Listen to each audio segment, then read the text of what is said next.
మరి ఈసారి కూడా విశాఖలో వినాయక చవితి ఉత్సవాలు అంగరంగ వైభవంగా జరగబోతున్నాయి. ఇప్పటికే ఇప్పుడు ఖైరతాబాద్ వినాయకుడు ఎంత ఫేమస్, విశాఖలో కూడా గాజువాక వినాయకుడికి అంతే ఫేమస్ ఉంది. ఈసారి కూడా ఒక భారీ వినాయకులు అయితే పోటీ పడుతున్నాయని చెప్పుకోవాలి. ప్రస్తుతం గాజువాక లంకా మైదానంలో ఏర్పాటు చేసినటువంటి మనం చూస్తున్న విజువల్స్ లో మొత్తం అంతా కూడా 1,00,000 చీరలతో ఈ విధంగా భారీ గణనాథుడు అయితే కొలువు తీరుతున్నాడు. ఎప్పటిలాగే గత 2-3 సంవత్సరాల నుంచి కూడా ఇదే మైదానంలో భారీ విగ్రహాలు కొలువు తీరుతున్నాయి. బెల్ల వినాయకుడు అవ్వచ్చు, అంతేకాకుండా మరో భారీ లంబోదరుడు, ఇవన్నీ కూడా ఇప్పటికే చాలా ఫేమస్ అయ్యాయి. మరి ఈసారి కూడా కొత్త కాన్సెప్ట్ తో ఇక గాజువాక పేరు మారుమోగిపోయేలా వినాయక చవితిని నిర్వహించడానికి సిద్ధమవుతున్నారు ఉత్సవ కమిటీ సభ్యులు. ప్రస్తుతం మనతో మాట్లాడడానికి ఉత్సవ కమిటీ చైర్మన్ గణేష్ ఉన్నారు. ఆయనతో మాట్లాడే ప్రయత్నం చేద్దాం. చెప్పండి గణేష్, ఈసారి ఎటువంటి కాన్సెప్ట్ తో మనం ఈ వినాయకుడిని రూపొందించడం జరిగింది? ఎటువంటి ప్లాన్స్ మనం ఈసారి ఉండబోతున్నాయి? అందరికీ నమస్కారం. అందరికీ ముందుగా వినాయక చవితి శుభాకాంక్షలు. ప్రతి సంవత్సరం మన గాజువాక లంకా మైదానంలో భారీ గణనాథుడు అంటే అది 2 తెలుగు రాష్ట్రాల్లోనే ప్రత్యేకంగా మనకి పేరు ప్రతిష్టలు తీసుకొచ్చాం. ఆల్రెడీ మనం గాజువాక లంకా మైదానంలో 3 సార్లు భారీ లడ్డూతో గిన్నీస్ వరల్డ్ రికార్డ్ సాధించాం. ఈసారి కొత్తగా భక్తులకు కూడా ఉపయోగపడే విధంగా సుమారు 1,00,000 చీరలతో శ్రీ సుందర వస్త్ర మహాగణపతి స్వామివారిని ప్రదర్శన జరిగింది. ఈ రోజు సాయంత్రం 4:30 గంటలకి భారీ ఎత్తున ఆంధ్ర రాష్ట్రంలోనే ఎప్పుడూ జరగలేని విధంగా ఈసారి మొట్టమొదటిసారి ముంబై తరహాలో స్వామివారి ఆగమనం కూడా భారీ ఎత్తున ప్లాన్ చేయడం జరిగింది.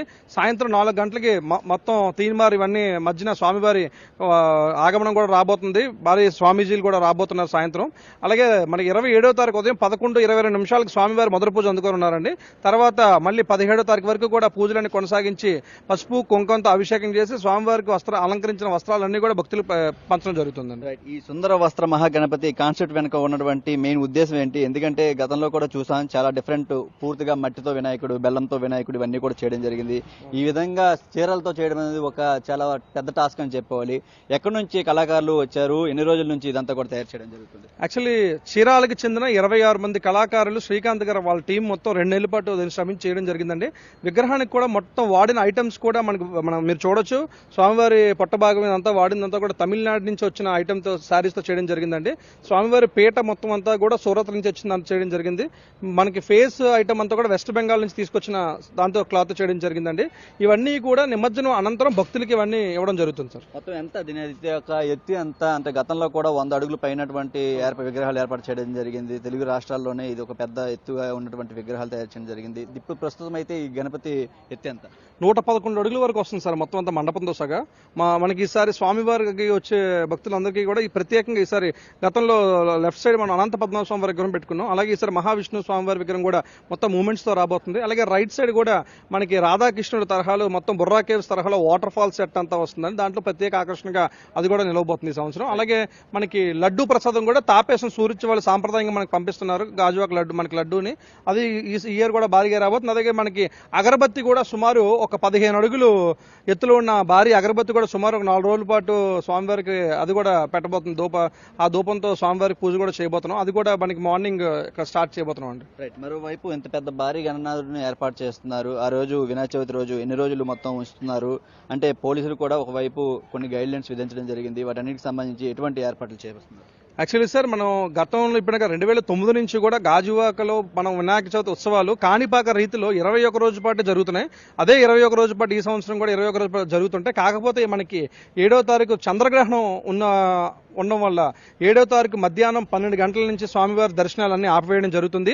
8వ తారీఖు మార్నింగ్ మళ్ళీ స్వామివారి ప్రక్షాళన చేసి హోమాలు చేసి అన్ని చేసి మళ్ళీ స్వామివారి దర్శనానికి అన్ని ఏర్పాట్లు చేయడం జరుగుతుంది సార్. రైట్. ఇది ప్రస్తుతం అయితే చూస్తున్నా విశాఖ గాజువాకలోని లంకా మైదానంలో ఒకసారి చూడొచ్చు. 1,00,000 చీరలతో ఈ విధంగా సుందర వస్త్ర మహాగణపతిని ప్రస్తుతం అయితే దీన్ని ఏర్పాటు చేస్తున్నటువంటి పరిస్థితి కనిపిస్తుంది. మరి భక్తులందరికీ కూడా ప్రతి ఏడాదిలాగే ఈ ఏడాది కూడా కన్నుల పండుగగా వినాయక చవితి ఉత్సవాలు అనేవి గాజువాకలో నిర్వహించడానికి ప్రస్తుతం ఉత్సవ కమిటీ సభ్యులంతా కూడా ఏర్పాట్లు చేస్తున్నారు. మనం ఒకసారి పరిశీలిస్తే దీన్ని గత 2 నెలల నుంచి కూడా తయారు చేస్తున్నారు.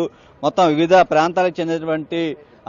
ప్రాంతాలకు చెందినటువంటి వాళ్ళ కళాకారులంతా కూడా వచ్చి ఈ చీరలతో పాటు మొత్తం ఆ బాడీకి సంబంధించి వినాయకుడు భారీ లంబోదరికి సంబంధించి మొత్తం అన్ని ఏర్పాట్లను కూడా 2 నెలల నుంచి తయారు చేస్తున్నటువంటి పరిస్థితి కనిపిస్తుంది. మరి విశాఖ పేరు కూడా ప్రతి ఏడాదిలాగే ఈ ఏడాది కూడా మారుమోగిపోతుందని కూడా చెప్తున్నటువంటి పరిస్థితి కనిపిస్తుంది. ఎందుకంటే ఒకవైపు హైదరాబాద్కి ఖైరతాబాద్ వినాయకుడు ఎంత ఫేమస్, మరి విశాఖకు కూడా అదే విధంగా ఇటువంటి పెద్ద పెద్ద భారీ వినాయకులు కూడా అదే ఫేమస్ గా దాంతోపాటు గతంలో కూడా కొన్ని రికార్డులు కూడా సృష్టించినటువంటి పరిస్థితి కనిపిస్తుంది. మరి ఈ ఏడాది కూడా లక్షలాది మంది భక్తులకు కేవలం విశాఖ నగర వాసులకే కాకుండా ఉత్తరాంధ్ర నుంచి వచ్చేటువంటి భక్తులందరికీ కూడా ఈసారి గాజువాకలో ఏర్పాటు చేసినటువంటి భారీ గన్నాలను కూడా కన్నుల పండుగగా వినాయక చవితి ఉత్సవాలను తిలకించేందుకు వచ్చేటువంటి భక్తులందరికీ కూడా దర్శనం ఇవ్వడానికి సిద్ధమవుతున్నటువంటి పరిస్థితి కనిపిస్తుంది. కెమెరామెన్ రవితో చిరంజీవి ఎన్టీవీ విశాఖ నుంచి.